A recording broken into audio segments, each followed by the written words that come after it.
Où en est Chancel Mbemba? Bonjour à tous et bienvenue sur la chaîne YouTube du 11HDF.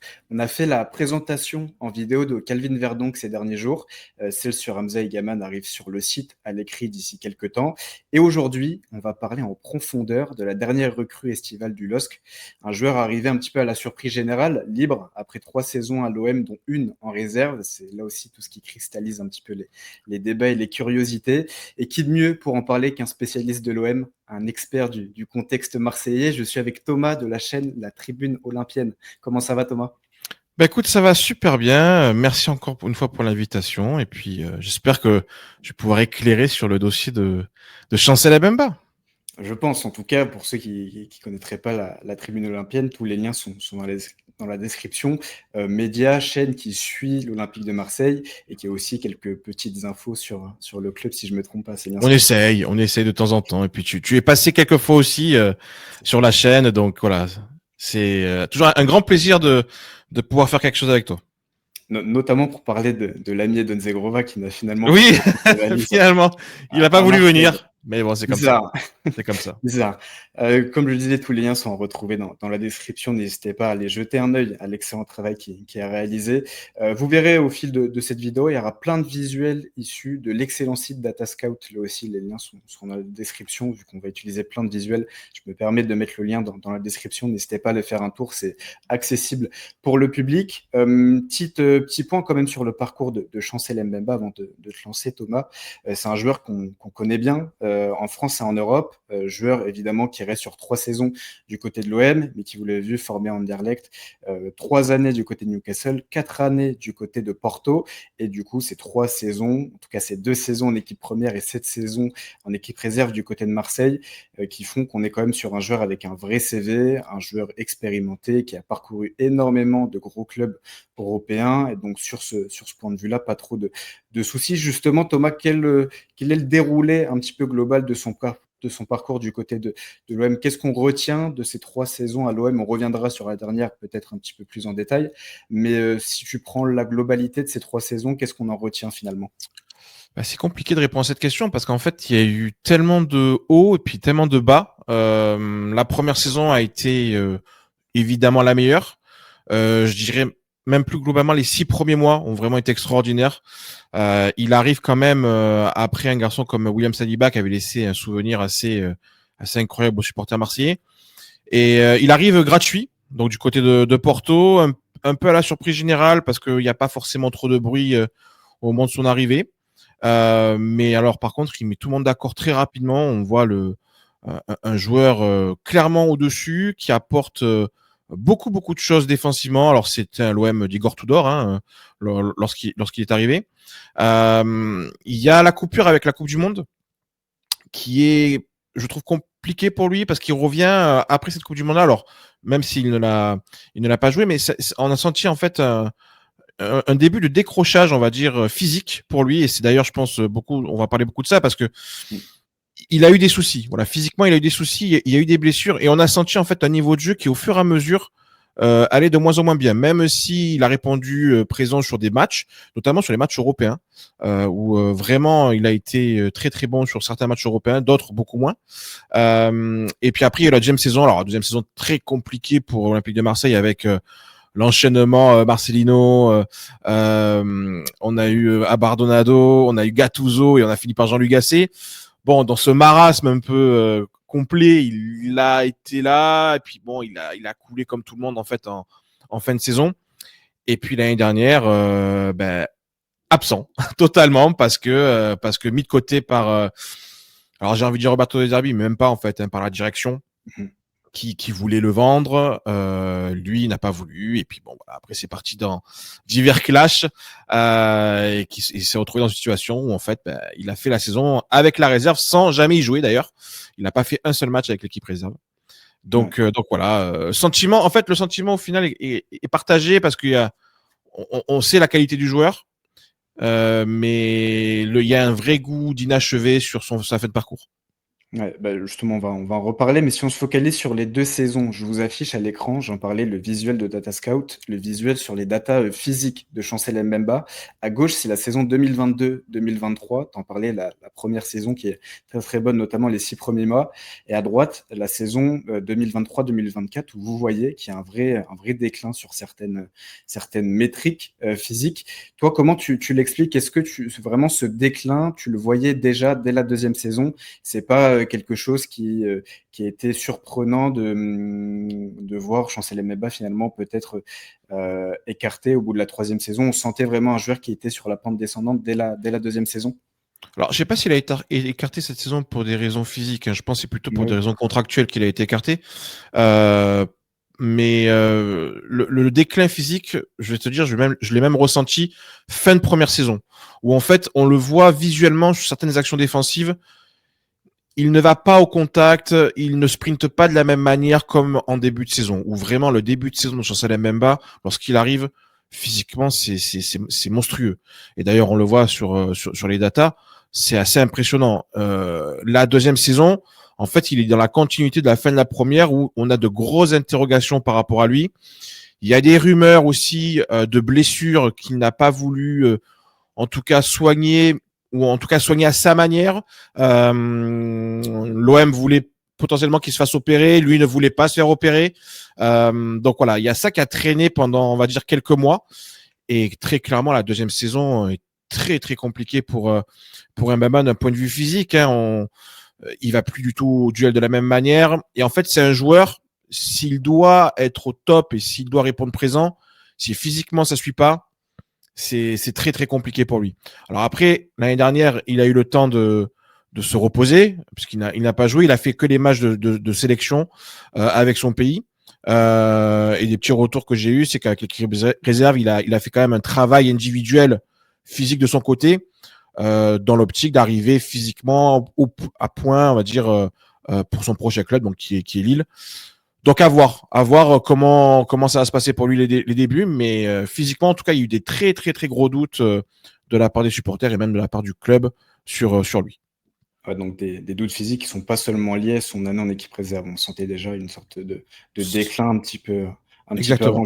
Justement, sur cette mise à l'écart en équipe réserve, est-ce que tu saurais nous résumer un petit peu la chose, revenir vraiment sur les raisons qui ont conduit justement cette mise à l'écart? Tu parlais d'un aspect contractuel, il était en fin de contrat cet été, c'est pour ça qu'il arrive libre du côté du LOSC.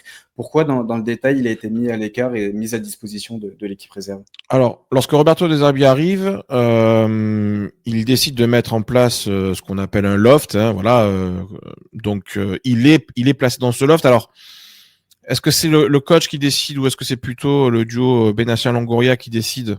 Je pencherais quand même plutôt sur la deuxième option parce que on sait que Pablo Longoria déteste les joueurs qui arrivent à un an de la fin de leur contrat, donc il veut trouver une solution. On l'a vu cette année, notamment avec Adrien Rabiot de notre côté. Donc il y avait cette volonté de le faire partir. Il rentrait pas forcément, en tout cas dans ce que voulait mettre en place Roberto De Zerbi, même si honnêtement, je pense que même un Mbemba en difficulté nous aurait rendu des services à un moment donné dans la saison où on a été obligé par exemple de faire jouer un Geoffrey Kondogbia défenseur central. Et donc les raisons de la mise à l'écart, pour moi, il y a 2 raisons. On l'a déjà expliqué. La première raison, il y a quand même un doute physique autour de lui qui faisait que il n'y avait pas de prolongation qui était prévue pour lui. Enfin voilà, il y a pas eu forcément de discussion par rapport à ça. Et puis la deuxième, tout bêtement, c'est qu'en fait l'Olympique de Marseille a voulu vendre le joueur. L'Olympique de Marseille avait trouvé des accords avec certains clubs, notamment pour pouvoir partir. Sauf que Chancel Mbemba, en fait, n'a jamais voulu accepter la moindre offre de contrat et au contraire a voulu un petit peu, entre guillemets, la faire à l'envers à l'Olympique de Marseille en allant directement auprès des clubs voulant l'acheter pour lui dire non, moi, en gros, ce que vous voulez donner à l'Olympique de Marseille, je veux l'avoir en prime à la signature. Voilà un petit peu ce qui s'est passé, ce qui a énormément agacé l'Olympique de Marseille, puisque ce sont des méthodes que considère l'Olympique de Marseille comme inacceptables. Et du coup, il a été placé avec l'équipe réserve. Et vraiment, pour le coup, il n'y a eu aucun traitement de faveur pour lui. C'est-à-dire que à partir du moment où il y a eu une cassure claire et nette entre lui et les dirigeants, il n'y a plus de retour en arrière. Et donc, il a été décidé, malgré son gros salaire, parce qu'à l'OM, il avait un salaire de mémoire, je crois, top 5, top 6 300 salaire. millions. Voilà, donc un gros salaire. C'est pas grave, on l'a mis en équipe réserve et il a pas fait un seul match. Donc voilà. Mais il y a un peu de tout, tu vois. Il y a des raisons physiques et puis surtout des raisons contractuelles de transfert qui font qu'il a été mis sur le côté. Parce que si après on prend simplement d'un point de vue sportif, honnêtement, malgré tout ce qui s'est passé, il nous aurait rendu quand même 2-3 services, je pense, la saison dernière lorsqu'on était en grosse difficulté, nous, de notre côté défensivement. Ouais, justement, sur aussi cette saison en équipe réserve, il a eu notamment comme coach un certain Jean-Pierre Papin. Et Jean-Pierre Papin, après sa signature du côté du LOSC, a parlé auprès de nos confrères de l'équipe en disant le LOSC se fait un super coup, je suis vraiment content pour Chancel. Au-delà du joueur de premier plan qu'il est, c'est un mec adorable, hyper professionnel et qui parle peu, mais qui s'est toujours entraîné à 100%, même avec les jeunes. C'était un régal avec nous. Je ne l'ai pas vu depuis le mois de mai, mais il était très bien physiquement et connaissant le personnage, il s'est entraîné comme un fou. Il n'a rien lâché cet été. Il aura besoin d'un petit temps d'adaptation, du rythme de la compétition. Mais je ne me fais pas de soucis. C'est une excellente idée de lui confier un rôle de grand frère qui lui va bien. Il adore échanger avec les jeunes et même les très jeunes. D'ailleurs, à son arrivée sur le site du club, Chancel Mbemba a un petit peu parlé aussi des jeunes qu'il pouvait y avoir dans ce club qui est le LOSC. Tu l'as dit, Thomas, il n'a pas joué avec l'équipe réserve la saison passée. Il a quand même été appelé en sélection. Il a joué à chaque fois en sélection. Il y est encore là d'ailleurs au moment de cette trêve internationale. De ce que tu sais, toi, de ce qui s'est passé la saison passée en équipe réserve, comment était Chancel Mbemba, que ce soit aux entraînements, puisqu'on ne l'a pas vu au match, peut-être aussi dans son attitude, dans son comportement, si tu as des infos là-dessus, des retours, des échos, comment s'est déroulée tout simplement cette saison dans l'ombre de Chancel Mbemba? Alors déjà, je suis pas étonné que Jean-Pierre Papin ait fait cette déclaration parce qu'effectivement, il s'est très bien entendu avec lui. Ce qui d'ailleurs, je pense, a causé la perte de Jean-Pierre Papin et le fait il n'est plus aujourd'hui l'entraîneur de l'équipe réserve. Aujourd'hui, il a plus un rôle d'ambassadeur et voilà, encore une fois, c'est pas du tout passé auprès des dirigeants. Son attitude, alors bon, il y a un peu de tout, hein, encore une fois, avec Chancel, c'est toujours pareil. Avec les jeunes, de ce que je sais, c'est qu'effectivement, il aimait bien avoir ce rôle un petit peu voilà de grand frère, même s'il y a eu des moments où il a eu des discours, on va dire, assez négatifs, notamment par rapport aux dirigeants. Donc ça, il s'est pas gêné auprès de certains jeunes, notamment pour, alors je vais pas dire leur retourner la tête parce que ça serait peut-être un peu trop gros, mais en tout cas, pas forcément amener un discours positif par rapport à l'Olympique de Marseille, de manière générale. Après, par rapport, je pense, conseiller les jeunes sur leur carrière, sur comment se positionner, ça, enfin, en tout cas, footballistiquement parlant, ça, j'ai pas trop de doutes. Même si la communication sur Chancel Mbemba dans un vestiaire, on s'est toujours posé un peu la question parce que vous le verrez, je pense que je sais pas si vous l'avez encore entendu en conférence de presse, mais c'est quelqu'un qui a un discours un peu lunaire. Hein. C'est très particulier les conférences de presse sur Chancel Mbemba. Hein. C'est divertissant, j'ai envie de te dire. Tu vois, on en a pour notre argent. Mais en tout cas, voilà, il a une manière, je pense, de communiquer qui est particulière, mais je dirais que c'est plus peut-être un leader sur le terrain que plutôt un leader de vestiaire.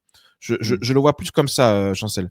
Après, il faut savoir aussi voilà, qu'il a eu une grosse altercation avec le bras droit de Mehdi Benassia à l'Isarac, où il y a eu clairement, ça a été retranscrit par la Provence d'ailleurs, un échange plus que limite, où très clairement, en fait, Chancel Mbemba a refusé de jouer pour l'équipe réserve, parce qu'en fait, dans l'esprit de l'Olympique de Marseille, il y avait quand même une volonté au départ, en tout cas au tout départ, de le convoquer pour qu'il puisse jouer les matchs de l'équipe réserve. Lui n'a pas voulu pour des raisons qui lui appartiennent, c'est-à-dire qu'il ne voulait pas s'embêter à faire des déplacements en car, par exemple, pour aller à certains matchs.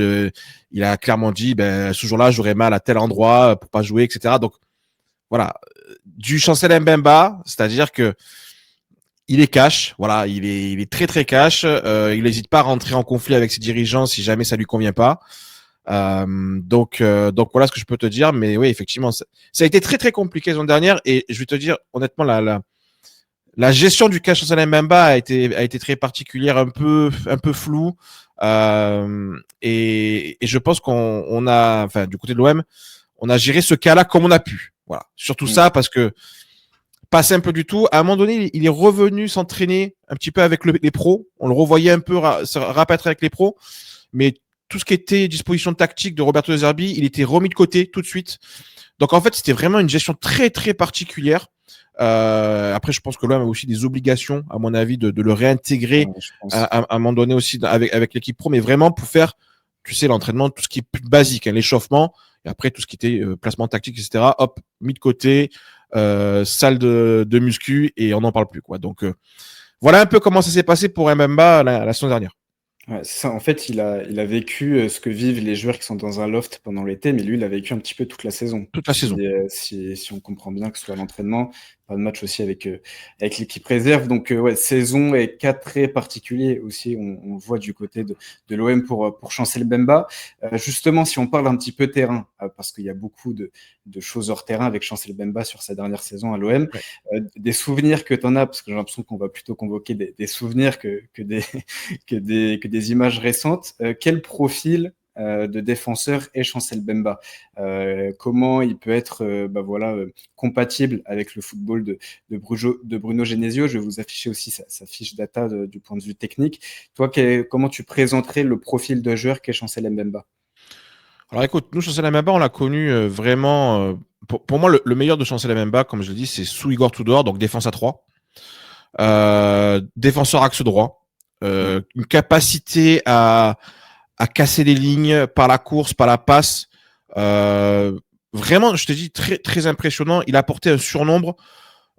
C'était un peu un choc même pour l'Olympique de Marseille et pour les supporters de voir un défenseur être capable d'être aussi haut sur le terrain sur certaines phases. J'ai en souvenir des buts qu'il a pu marquer aussi très adroit devant le but. Voilà, ça c'est un garçon par contre sur coup de pied arrêté, par exemple, il est très dangereux parce qu'il est très adroit devant le but, mais même sur des phases, on va dire offensives. Voilà, comme je dis, il est capable de monter. Si physiquement, évidemment, il est au point, hein, parce que c'est surtout ça. Parce que sur la deuxième saison, ce genre de montée, on l'a plus du tout vu. Après, effectivement, c'était pas les mêmes coachs non plus, donc peut-être que c'est pas les mêmes tactiques, les consignes tactiques.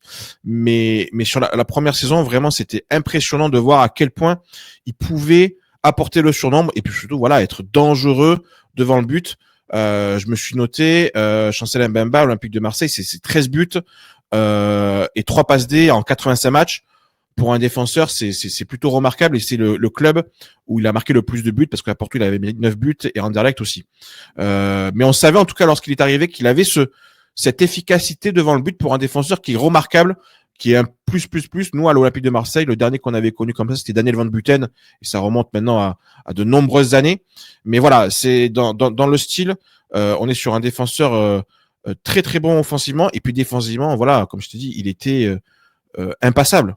Il y avait des phases où on se disait, Chancel Mbemba, tu le passes pas en 1 contre 1. Mais ça, encore une fois, c'est physiquement, s'il est prêt. C'est-à-dire que si vous récupérez là aujourd'hui un Chancel Mbemba physiquement au top, alors il y a du temps qui est passé, évidemment, mais tu as un top 10 défenseur Ligue 1, je pense, sans trop de problèmes. Avec lui, la clé, c'est le physique. Voilà, encore une fois, on va se répéter, mais c'est ce côté, voilà, est-ce que physiquement il est capable d'enchaîner les matchs, de jouer un match à haute intensité? Honnêtement, c'est une énorme inconnue aujourd'hui de mon côté. Justement, le site Data Scout range, on va dire, Chancel Mbemba comme 9e meilleur défenseur relanceur de Ligue 1 en 2022-2023. Je crois qu'il est 14e en 2023-2024. Et data à l'écran, c'est sur sa saison 2023-2024. Donc, on va dire la moins bonne des 2 premières. Vous voyez, c'est un joueur qui, comme tu le disais, Thomas, gagne énormément de mètres par la course et qui est aussi un vrai joueur de duel, qui dispute énormément pas qui dispute énormément de duels, mais qui en gagne énormément en pourcentage. Aussi, au niveau de la relance par la passe, on sait qu'aujourd'hui, avec Nathan Ngoy, avec Alexandro, LOSC a vraiment 2 joueurs qui sont très très bons par la passe, notamment là, sur les relances longues, sur les longs ballons. Comment toi tu situerais Chancel Mbemba dans ce registre-là? Alors, enfin, au niveau de la relance, si tu attends de Chancel qu'il fasse des transversales de 35 mètres, ça va pas être trop son style. Parce que techniquement, pour moi, il a des petites limites quand même par rapport à ça. Maintenant, il a su montrer avec Igor Tudor qu'il était capable d'être propre dans sa relance. Après, je pense qu'Igor Tudor avait rapidement ciblé quelque chose avec lui, c'est-à-dire il fallait pas trop lui demander des choses compliquées au niveau de la passe. Par contre, c'est quelqu'un qui va casser les lignes par la course. Voilà, il va pas hésiter à prendre le ballon, à aller dribbler, à aller provoquer. Voilà, ça, Mbemba, à partir du moment où il est bien dans sa tête et physiquement, ça va être un défenseur à ce niveau-là remarquable. Maintenant, techniquement, vraiment dans un jeu de relance et je pense d'ailleurs c'est pour ça que Roberto De Zerbi aussi n'en a pas plus un cas, une priorité, c'est que techniquement, il est pas armé comme peuvent être d'autres défenseurs à ce niveau-là. Ouais, donc on est plus sur un défenseur qui va faire des différences par la course que par la passe. Même si il a quelques qualités, c'est pas non plus son gros point fort, la relance de ce qu'on comprend justement. Il sera C'est ça. propre, mais en fait, je t'attends de lui qu'il vraiment te fasse des différences à la passe ou casse des lignes avec des transversales de 30 mètres ou voilà, ou prendre des risques même dans la passe, aller chercher par exemple un double pivot ou ce genre de choses. C'est Mm. un peu plus risqué avec lui, on va dire. Ouais, un joueur qui joue simple, pour résumer par la passe. Plutôt, ouais. Justement, Olivier Etan, on va voir ce qu'il disait à son arrivée à Chancel Mbemba. Son expérience au haut niveau, son profil, son leadership et sa polyvalence en défense correspondent parfaitement à ce que nous recherchions pour compléter et renforcer notre effectif. Chancel est un joueur reconnu qui a performé partout où il est passé. Son énorme vécu dans les compétitions européennes ainsi qu'en sélection seront également profitables pour le groupe, en particulier pour l'encadrement des plus jeunes joueurs. Nous avons un atout de plus pour répondre aux enjeux des différentes compétitions auxquelles nous allons participer. Bienvenue Chancel, évidemment, de la part du Python Olivier Etan, que vous avez d'ailleurs bien aimé du côté de l'OM en cette fin d'été. Vous en avez beaucoup parlé. On a des bons souvenirs, mais bon, voilà, on a récupéré Benjamin Pavard et je pense que ça lui a fait très plaisir aussi à Olivier Létang. Ouais, il y avait quelques petits coups sur cette mercato entre les deux clubs. Mais vous voyez, accueil évidemment positif de la part d'Olivier Létang qui, comment dire, insiste encore une fois sur le rôle auprès des jeunes. On va faire la projection un petit peu au sein de cet effectif, de cette équipe du LOSC de Chancel Mbemba. J'en parlais tout à l'heure avec notamment Nathan Ngoy. On a l'impression que ça va être lui son concurrent. On sait que Alexandre est un petit peu indéboulonnable dans l'axe gauche de cette défense à 4 du LOSC. Son concurrent va être Nathan Ngoy, joueur beaucoup plus jeune, qui est autour duquel on peut avoir quelques doutes physiques parce que c'est un joueur qui s'est énormément blessé dans sa carrière, mais qui commence très très bien la saison. Je vous affiche les datas. D'un côté, Chancel Mbemba contre Bafodé Diakité. Donc c'est Chancel Mbemba de 2023-2024, Bafodé Diakité de la saison passée du côté du LOSC. Et à droite, vous ne faites pas avoir, c'est toujours Chancel Mbemba. C'est avec Nathan Ngoy du début de saison. Nathan Ngoy qui est très très bon sur ce début de saison. L'échantillon est très très faible. Donc évidemment, les datas de Nathan Ngoy sont vraiment à relativiser, à pondérer.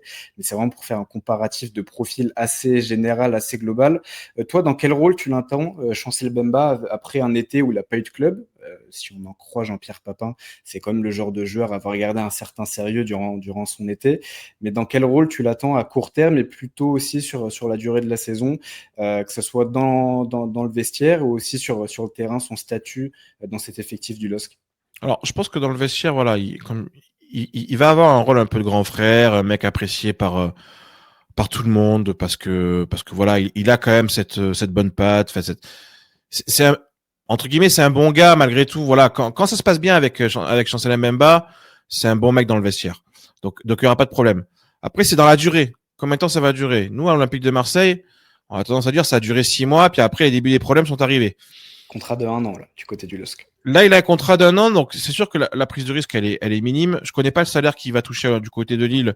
Alors, selon l'équipe, il touchait du coup environ 300 000 bruts mensuels du côté de l'OM et ça va redescendre en dessous des 200 000 bruts mensuels du côté du LOSC. Après, C'est ça la reste vraie. dans la Mais grille ça, salariale de Lille, c'est assez c'est haut. le plus gros, ça devrait être Benjamin André à 225 000. Et Oui, c'est possiblement, s'il a 200 000, c'est certainement le deuxième dans la grille salariale. donc on est sur du top 5 facile. Après, bon, j'ai envie de te dire, la prise de risque, elle est juste à ce niveau-là, parce que bon, effectivement, vous ne pouviez pas de transfert. Bon, j'imagine que MMA a demandé quand même une belle prime à la signature, connaissant un peu le personnage. Mais en tout cas, voilà, dans le vestiaire, je pense que ça ira. Après, sur le terrain, c'est compliqué à dire parce que déjà avoir un petit peu comment il peut s'adapter à la tactique de Genesio. Euh, Moi encore une fois, Mbemba c'est défense à 3. Hein. On l'a vu, en tout cas le meilleur d'Mbemba c'est défense à 3. Lorsque par exemple il a été utilisé donc la dernière saison où il a joué avec l'Olympique de Marseille, par moment il y avait des défenses à 4. On voyait que c'était beaucoup plus compliqué pour lui. Hein. On n'est pas Et je précise en sélection aussi, il joue en défense à 3, il joue axe droit comme lors de sa meilleure saison du côté de Marseille. Généralement, la RDC joue dans ce système-là. Exactement. C'est là où il est le plus à l'aise. Donc après à voir comment il peut se débrouiller dans un autre style tactique. Mais défense à 3, axe droit, c'est vraiment là où il rayonne parce que ben il se sent, je pense, libre de faire un petit peu ce qu'il veut offensivement et défensivement. Bon, il va pas hésiter à aller au contact. C'est un garçon qui peut être impassable, hein, comme je t'ai dit. Vraiment, il y a les débuts de Chancel Mbemba, il y avait peu d'attaquants qui pouvaient le passer. En 1 contre 1, il y avait une stage, je me rappelle, où je crois qu'il avait subi à peine peut-être un dribble sur les 4 premiers mois, ce qui était absolument fou, quoi. Donc voilà, ça peut être un excellent coup si effectivement il a réussi à s'entretenir. C'est compliqué, hein, de rester quand même physiquement prêt tout seul. Je crois savoir quand même qu'il avait fait appel à un préparateur physique. Donc de son côté, hein, pas avec pas avec l'Olympique de Marseille, parce qu'il y a aussi l'objectif de la CAN pour lui. En tout cas, la sélection de manière globale, la saison dernière, il a toujours été très très lié à sa sélection, et c'est pour ça que je pense que rien que pour ça, il voulait rester en bonne condition parce qu'il a toujours été appelé, même s'il était en équipe réserve avec l'OM, il a toujours été appelé avec sa sélection à chaque rassemblement. Donc voilà. Mais je te dirais, dans un vestiaire, ça peut être un bon coéquipier. Et après, sur le terrain, point d'interrogation quand même par rapport à sa faculté à s'adapter peut-être à un nouveau schéma tactique. Si par contre Lille joue dans une défense à 3, là il sera parfait dans un poste de défenseur axe droit. Ouais, on est plutôt sur un 4-2-3-1 et pas forcément de raison C'est que ça ça. change vu le peu de profondeur aussi à ce poste-là, même si Chancel Après, Mbemba est arrivé. après il peut potentiellement être latéral droit. Et voilà, selon l'animation, après ce que peut faire Genesio, mais il peut être aussi un peu latéral droit, mais là aussi, encore une fois, physiquement, il faut qu'il soit au top. Ouais, c'est vraiment en dernier recours, en solution de dépannage. D'ailleurs, je regardais, on enregistre, actuellement, on est vendredi 14h30, à 15h, la RDC joue. Donc, on va essayer de mettre la vidéo avant que le match commence ou le plus vite possible et vous pourrez vérifier si la RDC joue à 4 ou à 3, ça dépend des matchs. Le dernier auquel Mbemba a participé face à Madagascar, je l'ai vérifié, la RDC jouait à 3, donc ce sera intéressant aussi de voir son rôle, son rendement, s'il est dans une défense à 4. Bah écoute, merci Thomas pour ce gros point sur Chancel Mbemba. Il y avait pas mal de choses à dire. On est sur un joueur qu'on a finalement vraiment perdu de vue depuis un an, depuis qu'il est écarté de l'équipe première. Quelque chose à rajouter sur Chancel ou alors tu as fait le tour? Non, mais simplement dire, c'est pas une mauvaise idée pour Lille, je pense, effectivement, de le tenter. Il était suivi par le Paris FC aussi, il était suivi par d'autres clubs, notamment en Arabie Saoudite aussi, mais je pense il avait envie de peut-être montrer une dernière saison, en tout cas de montrer qu'il avait encore le niveau pour l'Europe. Et Lille reste malgré tout une équipe qui a un vrai niveau, des ambitions cette saison. Donc je pense à court terme, ça peut être un excellent projet. Après, je pense pas que ça puisse durer non plus 2-3 saisons. Mais là, sur une saison, avec un objectif clair et déterminé pour lui, s'il est bien physiquement et mentalement, je pense que ça peut être une vraie plus-value pour votre défense. Ouais, c'est ça, contrat d'une saison. Après, derrière, il y a des jeunes comme Ousmane Touré qui s'est fait les croisés, comme Isaac Cossier qui a été blessé, qui peuvent arriver dans la rotation d'ici 1 ou 2 ans. Et donc, voilà, faire la passerelle avec le passage de Chancel Mbemba. Bah écoute, merci Thomas. Je rappelle, tous les liens sont dans la description. Les liens Merci à de toi. la tribune olympienne, excellente chaîne sur l'OM. De notre côté, on se retrouve sur le site, là aussi le lien est dans la description. Il y a pas mal de présentations qui arrivent, il y a pas mal aussi évidemment d'actu, toujours autour du LOSC, même si le mercato est terminé pendant ces trêves internationales, il y a toujours pas mal de choses à couvrir. Encore une fois, merci à toi Thomas, merci aussi à vous qui nous regardez. N'hésitez pas à nous donner aussi votre avis sur l'arrivée de Chancel Mbemba. On sait que c'est un joueur, vu son parcours et notamment sa dernière saison, qui peut susciter les débats, la curiosité.